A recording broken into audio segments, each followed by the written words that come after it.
Bismillahirrahmanirrahim. Assalamualaikum warahmatullahi wabarakatuh. Perkenalkan, nama saya Rahmi Kademayanti, Stanbook B401200046. Saya dari kelas A Ilmu Pemerintahan. Di sini saya sedikit menjelaskan tentang sumber daya alam. Sumber daya alam adalah segala sesuatu yang muncul secara alami yang dapat digunakan untuk pemenuhan kebutuhan manusia pada umumnya. Kebutuhan hidup manusia. Kebutuhan dasar. Kebutuhan bersifat mutlak diperkirakan untuk hidup sehat dan aman, yang termasuk kebutuhan ini adalah sangan, pangan, papan, dan udara bersih. Kebutuhan ini bersifat mutlak diperkirakan untuk hidup sehat dan aman, yang termasuk kebutuhan ini adalah sangan, pangan, dan udara bersih. Berikut kebutuhan sekunder.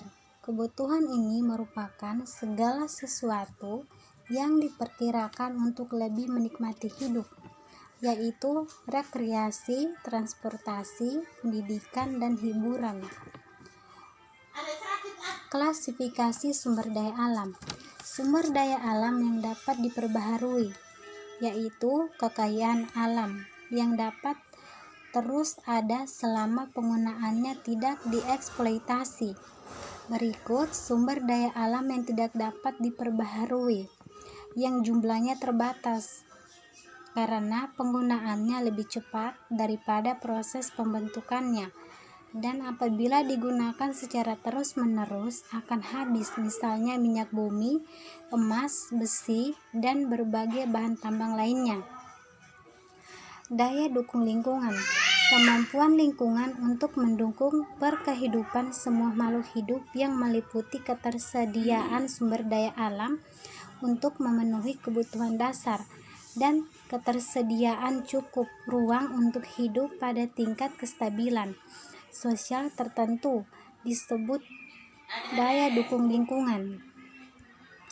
Pemeliharaan dan pengembangan lingkungan hidup harus dilakukan dengan cara yang rasional, antara lain sebagai berikut: memanfaatkan sumber daya alam yang dapat diperbaharui dengan hati-hati dan efisien, misalnya air, tanah, dan udara.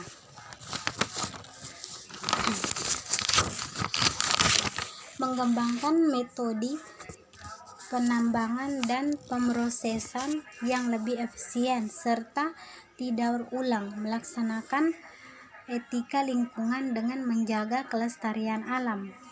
Sumber daya alam di Indonesia.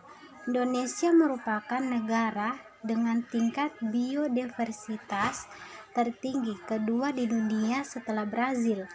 Fakta tersebut menunjukkan tingginya keanekaragaman sumber daya alam hayati yang dimiliki Indonesia, dan hal ini berdasarkan Protokol Nagoya akan menjadi tulang punggung perkembangan ekonomi yang berkelanjutan. Kekayaan alam di Indonesia yang melimpah terbentuk oleh beberapa faktor. Dilihat dari sisi astronomi, Indonesia terletak pada daerah tropis yang memiliki curah hujan yang tinggi, sehingga banyak tumbuhan yang dapat hidup dan tumbuh dengan cepat. Dilihat dari sisi geologi, Indonesia terletak pada titik pergerakan lempeng tektonik sehingga banyak terbentuk pegunungan yang kaya akan mineral. Daerah perairan di Indonesia kaya sumber makanan bagi berbagai tanaman dan hewan laut serta mengandung juga berbagai jenis sumber mineral. Baiklah, sekian penjelasan dari saya mengenai sumber daya alam.